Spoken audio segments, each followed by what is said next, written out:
ත්‍රාසයේ කුතුහලය අඩුවක් නැතුව විඳින්න පුළුවන් සුපිරි මූවි එකක් අද අරගෙන ආවා ඔයාලා වෙනුවෙන්ම රිවිව් කරන්න. ඉතින් අද ගෙනාව මූවි එක ටිකක් පරණ මූවි එකක් වුණත් සුපිරි මූවි ස්ටෝරි එකක් තියෙන මූවි එකක් කියලා කියන්න පුළුවන්. රොමැන්ටික් ත්‍රිලර් ගණයට අයත් වෙන මේ මූවි එක රිලීස් වෙන්නේ 1990. මූවි එකේ නම තමයි The Hotspot. ඇමරිකාවේ ටෙක්සාස් වල කුඩා නගරයක රීකන්ඩිෂන් වාහන සේල්ස්මන් කෙනෙක් විදිහට එන ඩ්‍රිෆ්ට් හැරි මෙඩොක්ස් කියන සල්ලාල මිනිසයා මුළු නගරයක් රවට්ටලා බැංකුවක් මංකොල්ලකද්දී ඩ්‍රිෆ්ටර්ට නොතේරීම කාමයට ලොළුණු කාන්තාවකගේ වහලෙක් බවට පත්වෙන උගලකට අහුවෙනවා. ඉතින් ඒ විදිහින් මේ නගරේ ඉන්න ලස්සනම සරාගීම තරුණියව ඩ්‍රිෆ්ටර්ට අතාරින්න සිද්ධ වෙනවා. ඉතින් මේ කතාව මෙහෙම කිව්වට ඔයාලට තේරෙන්නේ නැහැ. තප්පරෙන් තප්පරේ කුතුහලය වැඩි වෙන The Hotspot මූවි එකේ අවසානය වෙනකම් බලන්න වෙනවා මේ මූවි එකේ සුපිරි ස්ටෝරි එක විඳින්න. එහෙනම් ඉතින් වැඩි වෙලාවක් ගන්න නැතුව අපි කෙලින්ම මූවි එකට.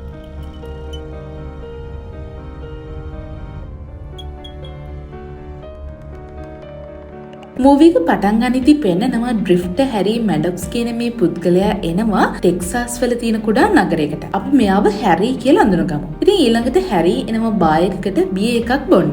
මේ වෙලාවේදී බාර් එකේ අයිතිකාර ගෑනු කෙනා කියන්නේ මේ බාර් එකේ හවස් වෙනකම් බියර් විකුණන්නේ නැහැ කියලා. ඉතින් මේ වෙනුවට මේ කාන්තාව හැරිට පෙන්නනවා මේ බාර් එකට ඉදිරියෙන් තියෙන තවත් ක්ලබ් එකක්. ඔන්න ඊළඟට හැරි මේ ක්ලබ් එකට ගිහිල්ලා බියර් එකක් අරගෙන බොනවා. ටිකකින් හැරි දකිනවා හරිම දැකුම් කළ සුන්දර කාන්තාවක් මේ නගරේ තියෙන රීකන්ඩිෂන් කාර් විකුණන තැනකට යනවා කියලා. දැන් ඉතින් හැරි මේ කාන්තාව පිටිපස්සෙන් මේ සේල් එකට යනවා. ඉතින් මේ යන අතරේ හැරි දකිනවා කාර් සේල් එකට ආව කස්ටමර් කෙනෙකුට මේ කාර් සේල් එකේ සේල්ස්මන් කාර් එකක් විකුණන්න උත්සාහ කරනවා කියලා. ඒත් මේ කස්ටමර්ව අල්ලගන්න සේල්ස්මන් සමත් වෙන්නේ නැහැ කියලා මෙතෙන්දි තේරෙනවා. ඉතින් සේල්ස්මන් මෙතනින් ගියාට පස්සේ හැරි මේ සේල් එකේ තවත් සේල්ස්මන් කෙනෙක් විදිහට කස්ටමර් ළඟට ඇවිල්ලා වෙනත් කාර් එකක් පෙන්නනවා. දැන් ඉතින් කාර් සේල් එකේ අයිතිකාරයා ජෝර්ජ් බලාගෙන ඉන්නවා මේ වෙන වැඩේ දිහා. දැන් හැරි කස්ටමර්ව හරිම දක්ෂ විදියට බිස්නස් එකට නම්ම ගන්නවා. ටිකකින් හැරි කාර් සේල් එකේ ඔෆිස් එකට ඇවිල්ලා ජෝර්ජ්ට කියනවා කස්ටමර් කාර් එක විකුණන්න ඩොකියුමන්ට්ස් රෙඩි කරන්න කියලා. දැන් ඉතින් හැරිගේ මේ දක්ෂතාවය දකින ජෝර්ජ් හැරිට මේ කාර් සේල් එකේ දිගටම සේල්ස්මන් කෙනෙක් විදියට වැඩ කරන්න කියලා කියනවා. දැන් ඉතින් හැරි දිගටම මේ නගරේ නවතින්න තීරණය කරනවා. ඉතින් ඊළඟ දවසේ හැරි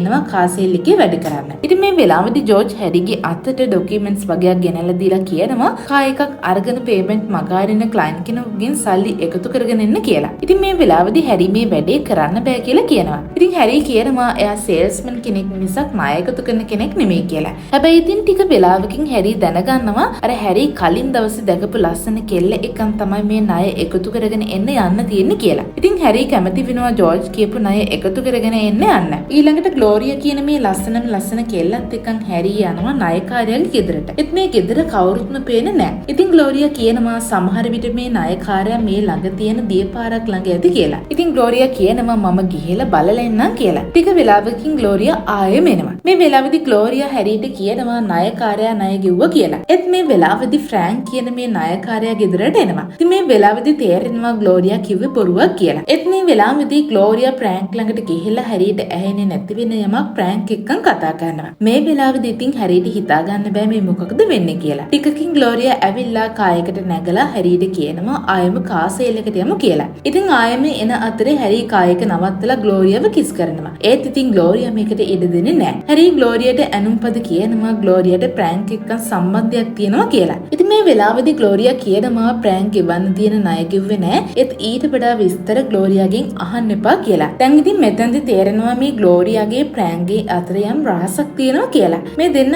ආයෙම නගරෙට එද්දි දකින්නවා මේ නගරේ රෙස්ටොරන්ට් එකක් ගිනි ගන්නවා. ඔන්න අන්තිමට ග්ලෝරියායි හැරි එනවා කාර් සේල් එකට. මෙතෙන්දී ජෝර්ජ් ග්ලෝරියාගෙන් අහනවා ප්‍රෑන්ක් සල්ලි දුන්නද කියලා. ග්ලෝරියා ජෝර්ජ්ට බොරුවක් කියනවා ප්‍රෑන්ක් මේ මාසේ පේමන්ට් එක කළා කියලා. ඉතින් ජෝර්ජ් කියනවා එහෙනම් ඊළඟ මාසේ ආයෙම ගිහිල්ලා සල්ලි එකතු කරගෙන එන්න කියලා. මේ වෙලාවේදී හැරි නිශ්ශබ්දව ඉන්නවා. ඉතින් ඊළඟට ලන්ච් බ්‍රේක් එකේදී හැරි යනවා මේ නගරේ බැංකුවට. ඒත් ඉතින් බැංකුවේ කිසිම කෙනෙක් නැහැ. දැන් හැරිට හිතාගන්න බෑ මොකද මේ බැංකුවේ ආරක්ෂකෙක්වත් වැඩ කරන කෙනෙක්වත් නැද්ද කියලා. ඉතින් මේ වෙලාවේදී අන්ධ මිනිහෙක් එනවා බැංකුවට මැනේජර්ව හම්බ වෙන්න. මේ වෙලාවේදී මේ මිනිහයා ආයෙම යනවා ගිනි ගන්න එලාම් එක ඇහෙන හින්දා. ඔන්න ටිකකින් එනවා බැංකුවේ මැනේජර්. ඉතින් මේ වෙලාවේදී තමයි හැරි දැනගන්නේ මේ බැංකුවේ වැඩ කරන සේවකයෝම තමයි මේ නගරේ ගිනි නිවීමේ ඒකකෙත් වැඩ කරන්න කියලා. ඉතින් හැරි අර එදි දැක්ක ගින්න නිවන්න බැංකුවේ සේවකයෝ ගිහිල්ලා. ඒ වගේම තමයි මේ හැරි දැනගන්නවා මේ බැංකුවේ සිකියුරිටි සිස්ටම් එකත් හරියට වැඩ කරන්නේ නැහැ කියලා. ඉතින් මැනේජර් කියන්නේ හැරි හොඳ වෙලාවට බැංකු මංකොල්ලකාරයෙක් නොවුනි කියලා. කොහොම හරි මේ වෙලාවේදී හැරි බැංකුවේ මැනේජර්ට කියනවා හැරිට මේ බැංකුවේ account එකක් ඕපන් කරන්න ඕනේ කියලා.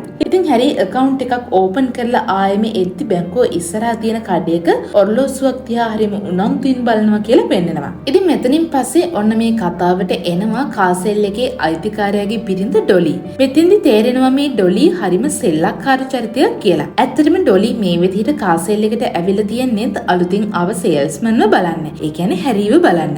මේ වෙලාවේදී හැරි දකිනවා ග්ලෝරියාව. ග්ලෝරියා හරිම ලස්සන ලී සිරප්පු දෙකක් දාගෙන ඉන්නවා. ඉතින් හැරි ග්ලෝරියාගේ කකුල් වලට ආකර්ෂණීය වෙනවා කියලා තේරෙනවා. ඉතින් මේක ඩොලි දකිනවා. දැන් ඩොලි එයාටම කියා ගන්නවා එයාටත් මේ වගේම සිරප්පු දෙකක් තියෙනවා කියලා. ඊළඟට ඩොලි හැරිව එක්කගෙන යනවා ග්ලියාගේ වැඩ වගේක් කරන්න. කොහොම හරි හැරි වැඩත් කරලා දීලා එදා ගෙදර ඇවිල්ලා යමක් කල්පනා කරනවා කියලා පෙන්නනවා. ඊළඟ දවසේ කාසෙල් එකේ ඉන්න අනිත් සේල්ස්මන් හැරිව හම්බ වෙලා කියනවා ජෝර්ජ් එන සති අන්තේ දඩේම යන්න හිතාගෙන ඉන්නවා කියලා. ඉතින් මේ ගමන ජෝර්ජ් එයාගේ බිරිඳව මගහැරලා යන්න හිතාගෙන ඉන්නේ කියලාත් සේල්ස්මන් හැරිට කේලමක් කියනවා. ජෝර්ජ් දඩේමේ ගියාට පස්සේ හැරිට කෝල් එකක් එනවා ඩොලිගෙන්. ඩොලි හැරිට කියනවා ජෝර්ජ් හැරිට එන්න කිව්වා කියලා ජෝර්ජ්ගේ ගෙදරට. දැන් ඉතින් හැරි දන්නවා ජෝර්ජ් ගෙදර නෑ කියලා. හැරිට සැක හිතුණත් හැරි යනවා ජෝර්ජ්ගේ ගෙදරට. හැරි ජෝර්ජ්ගේ ගෙදරට ඇතුල් වෙද්දී අල්ලපු ගෙදර ගෑනු කෙනා හැරි දිහා බලාගෙන ඉන්නවා කියලා හැරි දකිනවා. කොහොම හරි හැරි ජෝර්ජ්ගේ ගෙදරට ඇතුල් වෙද්දී ඩොලි හරිම සරාගී විදියට හැරිව පිළිගන්නවා. ඩොලි හැරිට මත්පැන් වීදුරුවකුත් දෙනවා. ඉතින් මෙතනින් පස්සේ මෙයාලගේ අතරේ අනියම් සම්බන්ධයක් පටන් ගන්නවා කියලා තමයි පෙන්නන්නේ.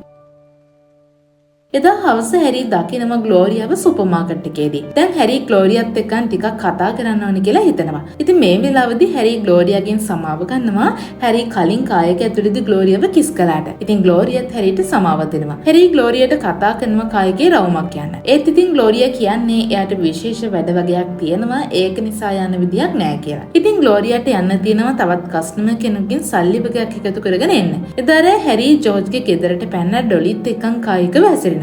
මේ වැඩේ ඉවර වෙලා හැරි ආයෙම එයාගේ කාමරයට යන්න ඇඳුම් ඇඳ ගන්නවා. මේ වෙලාවේදී ඩොලි හැරිට කියනවා මේ දවස් රෑ ඩොලිගේ ගෙදර නවතින්න කියලා. ඒත් හැරි නවතින්නේ නැහැ. හැරි ගෙදර ඇවිල්ලා අර කලින් හැරි බැංකුවේ ඉස්සරහදී දැක්ක ඔරලෝසුවේ යම් දෙයක් කරනවා කියලා පෙන්නනවා. ඉතින් හැරි මේ ඔරලෝසුව සල්ලි දීලා අරගෙන හැරි මේ ඔරලෝසුවේ යමක් සවි කරලා මේක පෙට්ටියක අසුරනවා. ඉතින් ඊළඟට හැරි යනවා ක්ලබ් එකට. ඔන්න මේ වෙලාවේදී හැරිට ආයෙම ඩොලිව හම්බ වෙනවා. ඩොලි කායක ඇතුලේ හැරිව පොළඹව ගන්න බලාගෙන ඉන්නවා. ඉතින් හැරි කායක ඇතුළෙම ඩොලිත් එක්ක සතුටු වෙනවා. මේ වැඩේ ඉවර වෙලා ඩොලි ආයෙම ගෙදර යන්න පිටත් වෙනවා. දැන් මේ ඩොලිගේ හැරිගේ අනියම් ඇසුර අහු වෙනවා ෆ්‍රැන්ක්. ඒ කියන්නේ ණය අරගෙන තියෙන මිනිස්සයාට. කොහොමද මේ සිදුවීමෙන් පස්සේ හැරි බැංකුව කිට්ටුව තියෙන බිල්ඩින් එකකට රිංගලා අරයා සූදානම් කරපු ඔරලෝසුව මේ ගොඩනැගිලි හංගනවා. ඔන්න ඊළඟ දවසේ හැරි සුපුරුදු විදිහට වැඩට යනවා. හරියටම ජෝර්ජ් ලන්ච් එකට පිටත් වෙච්ච ගමන් හැරි ඔරලෝසුව දිහා බලනවා. ඉතින් මේත් එක්කම හැරි කලින් දවසේ හංගපු ඔරලෝසුවේ එලාම් එක වදින්න පටන් ගන්නවා. මේත් එක්කම ගින්නක් හට ගන්නත් පටන් ගන්නවා. ඉතින් මෙතෙන්දි තේරෙනවා හැරි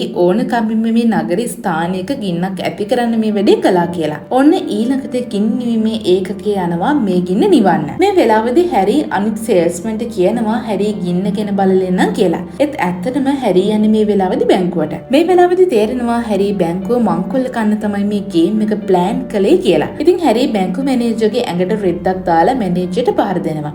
ඉතින් හැරි මැනේජර්ව ගැට ගහනවා. ඊළඟට හැරි කාටත් හොරෙන් මේ බැංකුවේ තියෙන සල්ලි ටික මංකොල්ල කනවා. හැරි හොරකම් කරපු සල්ලිත් අරගෙන බැංකුවෙන් එළියට එන්න යද්දී අර ඇස්පේනෙන් ඉති මිනිස්සයා ආයෙම බැංකුවට එනවා. හැරි මේ මිනිස්සයාට කිසිම සද්දයක් ඇහෙන්නේ නැති වෙන්න සල්ලි ටිකත් අරගෙන ගිහිල්ලා කායකේ ඩිකිය දානවා. ඊළඟට හැරි ගින්න සිද්ධ වෙන තැනට ගිහිල්ලා ගින්න නිවන්න උදව් වෙනවා. මේ වෙලාවේදී හැරි දකිනවා මේ ගින්නට අහු වෙලා මිනිස්සෙක් බිල්ඩින් එකක් ඇතුලේ ඉන්නවා කියලා. ඉතින් හැරි කැමති වෙන්නේ නැහැ එයා කරපු දේ මිනිස් ජීවිතයක් අනතුරේ දාන්න. දැන් හැරි එයාගේ ජීවිතය ගැන හිතන්නේ නැතුව මේ ගින්නට අහුවෙලා ඉන්න මිනිස්සව බේර ගන්නවා. ඉතින් එදා හවස හැරි එයා බැංකුවෙන් හොරකම් කරපු සල්ලි ගහක් යට බලලනවා. ඊළඟට හැරි නගර කිසිම කෙනෙකුට සැක හිතෙන්නේ නැති වෙන්න හරිම සාමාන්‍ය විදිහට හැසිරෙනවා. හැරි ග්ලෝරියාව පික්නික් එකක් එක්කගෙන යනවා. ඉතින් මේ අතර හැරිට එන්නම ග්ලෝරියා ගැන තියෙන ආදර හැඟීම වැඩි වැඩියෙන් දැනෙන්න පටන් ගන්නවා. දැන් ග්ලෝරියාටත් හැරි ගැන ආදරයක් ඇති වෙනවා. ඉතින් මේ අතරේ තමයි නගරෙට අලුතෙන් ආව හැරිව මේ නගරේ ෂෙරිෆ් බැංකු මංකොලේට සැක කරලා කරලා ප්‍රශ්න කරන්න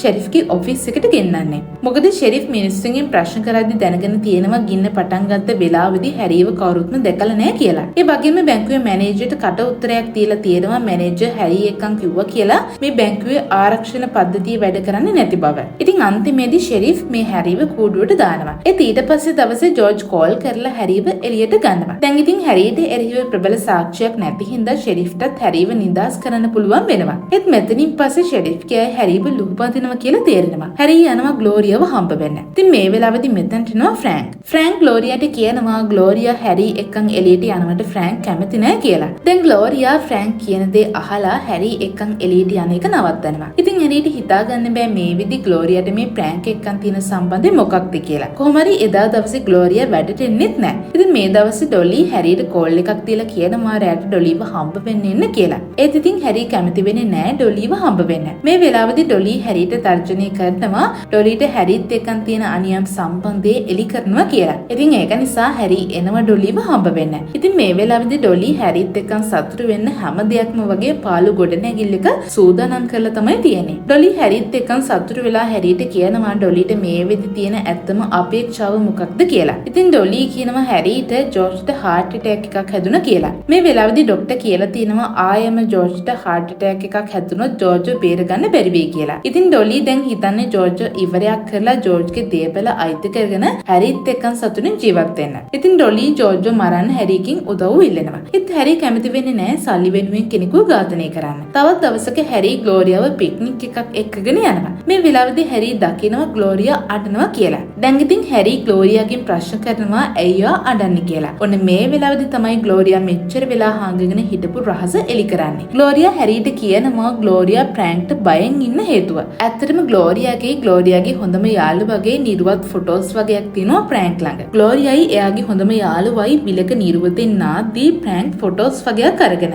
ප්‍රැන්ක් මේ ෆොටෝස් පෙන්නලා ග්ලෝරියාවයි එයාගේ යාළුවයි හොඳටම බ්ලැක්මේල් කරලා. ප්‍රැන්ක් දිගටම ග්ලෝරියාගේ යාළුවගෙන් අයිති විදියට ප්‍රයෝජන අරගෙන. ඉතින් මේ දේ දරා ගන්න බැරුව කාලයකට කලින් ග්ලෝරියාගේ හොඳම යාළුවා සියදිවි හානි කරගෙන තියෙනවා. මෙතනින් පස්සේ ප්‍රැන්ක් ග්ලෝරියාට කරදර කරන්න පටන් අරගෙන තියෙනවා. දැන් ඉතින් ෆ්‍රැන්ක් එයා ගත්තු ණය ගෙවන්නේ නැත්තේත් මේ විදියට ග්ලෝරියාව බ්ලැක්මේල් කරලා. ඉතින් එදා හවස හැරී ප්‍රැන්ක්ගේ ගෙදරට ගිහිල්ලා ප්‍රැන්ක්ට පාර දෙනවා. ඉතින් මේ අතරේ ඩොලි හැරීට කෝල් එකක් ගන්නවා. ඒත් හැරී ඩොලිගේ කෝල් එක ආන්සර් කරන්නේ නැහැ. ඉතින් මේක නිසා ඩොලි හැරීව හොයාගෙන ක්ලබ් එකට එනවා. මෙතෙන්දි ඩොලිට හැරීව හම්බ වෙනවා. මේ වෙලාවේදී ඩොලි හැරීට කියනවා ජෝර්ජ් කිව්වා කියලා හැරීට ග්ලෝරියාත් එක්ක සම්බන්ධයක් තියෙනවා කියලා. ඒත් හැරී මේ කතාව ප්‍රතික්ෂේප කරනවා. මේ වෙලාවේදී තරහින් ඉන්න ඩොලි හැරීට කියනවා ඒ කතාව ඇත්තක් නම් හැරීටයි ග්ලෝරියාටයි දෙන්නටම කනගාටු වෙන්න වෙයි කියලා. ඊට පස්සේ ඩොලි මෙතනින් පිටත් වෙලා යනවා ගෙදරට. මේ වෙලාවේදී ජෝර්ජ් බලාගෙන ඉන්නවා ඩොලි එනකන්. ඉතින් ජෝර්ජ් ඩොලිට කියනවා හැරී හරිම වාසනාවන්තයි කියලා ග්ලෝරියා වගේ කෙල්ලෙක්ව හම්බ වුණ එකට. මේ වෙලාවේදී ඩොලිට කේන්ති යනවා. මේ වෙලාවේදී ඩොලි හිතනවා එයාගේ ප්ලෑන් එක ක්‍රියාත්මක කරන්න.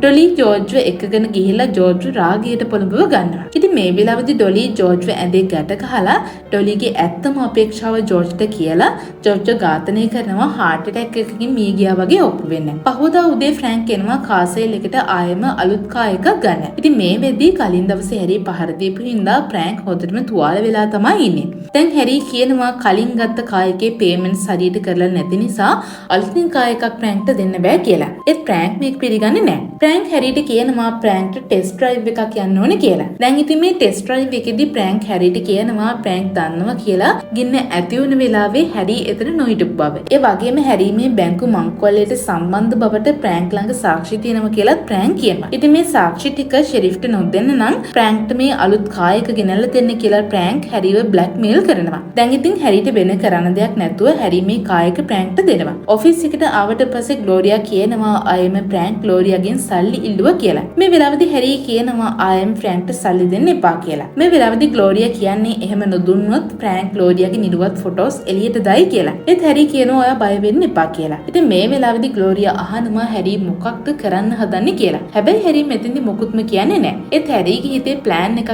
තියෙනවා කියලා තේරෙනවා. එදාරේ හැරී හොරෙන්ම යනවා ප්‍රැන්ක්ගේ ගෙදරට. හැරී එයා බැංකුවෙන් හොරකම් කරපු සල්ලි වලින් කොටසක් ප්‍රැන්ක් අලුතින් ගත්ත කා එකේ හංගනවා. ඉතින් හැරී මේ බැංකු මංකොල්ලේටත් ප්‍රැන්ක්ව පටලවලා ග්ලෝරියාවත් ප්‍රැන්ක්ගේ කරදරෙන් බේරගන්න තමයි හිතන්නේ. ඉතින් මේ අතරේ හැරීට ඇහෙනවා ප්‍රැන්ක්ගේ ගේ ඇතුලේ කාන්තාවක් කෙඳිරි ගන්න සද්දයක්. දැන් ඉතින් හෙමින් සීරුවේ ප්‍රැන්ක් ගෙදරට ලං වෙලා බලනවා. මේත් එකම හැරීට ප්‍රැන්ක් ෆ්‍රැන්ක් පෙඩි තියෙනවා. ඒත් හැරීට පෙඩි බදින්නේ නැහැ. මේ අතරේ ෆ්‍රැන්ක්ගේ ගෙදර ඉඳලා කාන්තාවක් පැනලා දුවනවා. හැබැයි කරුවලේ මේ කාන්තාව කවුද කියලා හරියටම පෙන්නේ නැහැ. හැරී ප්‍රැන්ක්ට පහර දෙනවා. ඉතින් මේත් එක්කම හැරී දකිනවා අර ග්ලෝරියා දාගෙන හිටපුලි සෙරෙප්පු ප්‍රැන්ක්ගේ ගේ ඇතුලේ තියෙනවා කියලා. මේත් එක්කම කාසෙල් එකේ ලියුම් කවර් එක දාපු සල්ලි වගේකුත් තිබිලා හම්බ වෙනවා. ඉතින් හැරී හිතනවා ප්‍රැන්ක් නිදාගෙන ඉඳලා තියෙන්නේ ග්ලෝරියාත් එක්කන් කියලා. මේ අතරේ ගුටි කාලේ ඉන්න ප්‍රැන්ක් ආයෙම හැරීත් එක්කන් රණ්ඩු වෙනවා. ඉතින් මේ වෙලාවේදී ප්‍රැන්ක්ගේ අතට අහුවෙන තුවක්කුවක් එක්කන් ප්‍රැන්ක් වගේම හැරී පොරබදන අතරේ වැරදිලා හැරී අතින් ප්‍රැන්ක්ට වෙඩි බදිනවා. ඉතින් වෙන කරන්න දෙයක් නැති නිසා ෆ්‍රැන්ක් වෙඩි තියාගත්ත වගේ ඔක්කොම දේවල් හැරී සෙට් කරලා ග්ලෝරියාගේ සෙරෙප්පු දෙකත් අරගෙන මෙතනින් පිටත් වෙලා යනවා. ඊළඟ දවසේ හැරී එයාම බැංකුවෙන් හොරකම් කරපු සල්ලි ෂෙරිෆ්ට දෙනවා ප්‍රැන්ක් අලුත් කායක ගන්න සල්ලි දුන්නා කියලා. ඉතින් බැංකු මංකොල්ලේට කෙලින්ම ප්‍රැන්ක් අහුවෙනවා. ඒ විතරක් නෙමෙයි. බැංකුව මංකොල්ල කාපු හොරාව අඳුන ගන්න හැරී උදව් කරා කියලා ෂෙරිෆ්ගේ ඔෆිස් එකෙන් තෑගි මුදලකුත් හම්බ වෙනවා. මෙතනින් පස්සේ දැන් මේ හැම දෙයකින්ම නිදහස් වෙලා හැරී ග්ලෝරියාට කියනවා හැරීත් එක්කන් කැරිබියන් දූපතට ගිහිල්ලා ජීවත් වෙමු කියලා. හැරී පොරොන්දු වෙනවා ග්ලෝරියාව විවාහ කරගන්න. ඔන්න මේ අතරේ ඩොලි හැරීට කෝල් කරලා කියනවා මේ වෙදි ඩොලි ජෝර්ජ්ව ඝාතනය කරලා ඉන්නේ කියලා. ඩොලි හැරීට කතා කරනවා මේ හැම දෙයක්ම සෙටල් කරගන්න එන්න කියලා. ඒත් මේකට හැරී එකඟ වෙන්නේ නැහැ. හැරී ඩොලිට ගුඩ් බයි කියලා ෆෝන් එක කට් කරනවා. ඉතින් මේත් එක්කම ග්ලෝරියාට කෝල් එකක් එනවා. ටිකකින් හැරී දකිනවා ග්ලෝරියාට ආව කෝල් එක නිසා ග්ලෝරියා ගොඩාක් දුකින් ඉන්නවා කියලා. හැරී යනවා ග්ලෝරියා ළඟට. මේ වෙලාවේදී ග්ලෝරියා කියනවා ඩොලි කතා කරලා කිව්වා කියලා ජෝර්ජ් මිය ගිහින් කියලා. දැන් ඉතින් ඩොලි ග්ලෝරියාට එන්න කිව්වා කියනවා මේ කාසෙල් එක ග්ලෝරියාට පවරන්න. ඒත් ඉතින් හැරී දන්නවා මේක උගුලක් කියලා. හැරී උත්සාහ කරනවා ග්ලෝරියා ඩොලිව හම්බ වෙන්න යන එක නවත්ත ගන්න. ඒත් ග්ලෝරියා ඩොලිව හම්බ වෙන්න යමු කියලා හැරීට කියනවා. දැන් ග්ලෝරියාත් එක්කන් හැරී ඩොලිගේ ගෙදරට යනවා. ඕන මේ වෙලාවේදී තමයි හැරී දකින්නේ ග්ලෝරියාගේ අර ලීසෙරෙප්පු තාමත් ග්ලෝරියා ළඟ තියෙනවා කියලා. ඉතින් මේත් එක්කම මෙතනට ඩොලි එනවා. හැරී දකිනවා ඩොලිගේ මූණේ යම් සීරුම් තුවාලයක් තියෙනවා කියලා. දැන් ඉතින් හැරී දැනගන්නවා ප්‍රැන්ක් එකක් නිදාගෙන හිටියේ වෙන කවුරුත් නෙමෙයි ඩොලි කියලා. ඉතින් මේ වෙලාවේදී ඩොලි මේ කිසි දෙයක් කළේ නෑ වගේ හරිම අහිංසක විදියට ජෝර්ජ්ගේ අවසන් කැමති පත්‍රය කියලා හැරීගේ අතට ලියවිල්ලක් දෙනවා. ඉතින් මේ ලියවිල්ලේ තියෙන්නේ ප්‍රැන්ක් මැරෙන්න කලින් දීපු කට උත්තරයක්. ඉතින් මේකේ හැරී බැංකුව මංකොල්ල කාපු හැම දෙයක්ම සාක්ෂිත් එක්කන් තියෙනවා. ඊට වගේම ඩොලි කියනවා ඩොලි එයාගේ ලෝයර්ට මේකේ කොපියක් දීලා තියෙන්නේ කියලා. දැන් ඉතින් හැරී නොදැනීම හරි ඩොලිගේ උගුලට අහුවෙලා ඉවරයි කියලා තේරෙනවා. ඒත් මේ වෙද්දි හැරී පරක්කු වැඩි. මෙතෙන්දි වෙන නරකම දේ තමයි ඩොලි ග්ලෝරියාට කියනවා ඩොලි දන්නවා කියලා ග්ලෝරියා ඔෆිස් එකෙන් සල්ලි හොරකම් කරලා ප්‍රැන්ක්ට දීපු බව. දැන් ග්ලෝරියා මේ රහස් ටික කිව්වේ හැරීට විතරක් නිසා ග්ලෝරියා හිතනවා මේ හැම දෙයක්ම ඩොලිට කියලා තියෙන හැරී කියලා. ඉතින් ගොඩාක් කලකිරෙන ග්ලෝරියා හැරීගෙන් වෙන් වෙලා යන්න යනවා. මෙතනින් පස්සේ තමයි හැරී දැනගන්නේ හැරීව බ්ලැක්මේල් කරන්න ප්‍රැන්ක්ව පොළඹවල තියෙන ඩොලිමයි කියලා. ඉතින් හැරී මුළු නගරෙටම හොරෙන් බැංකුව මංකොල්ල කෑවත් හැරීට හොරෙන් ඩොලි හැරීගේ මුළු ජීවිතේම පැහැරගෙන. ඩොලි හැරීට කියනවා ඔයාට මෙතනින් පස්සේ බේරිලා ඉන්න ඕනේ නම් ඩොලිව විවාහ කරගෙන ඩොලි කියන විදිහට ජීවත් වෙන්න කියලා. ඉතින් වෙන කරන්න කිසිම දෙයක් නැති තැන හැරී ඩොලිගේ යෝජනාවට එකඟ වෙනවා. ඉතින් මෙතනින් මේ මූවි එක ඉවර වෙනවා. චනෝ අද ඔයාලට ගෙනාපු මූවි එක ගැන ඔයාලට තියෙන අදහස පාලින් කමෙන්ට් කරන්න අමතක කරන්න එපා. ඉතින් මේට අතරිය සුපිරිම මූවි එකකින් චනෝ ඔයාලව හම්බ වෙනකන් ගිහින් එන්නම්.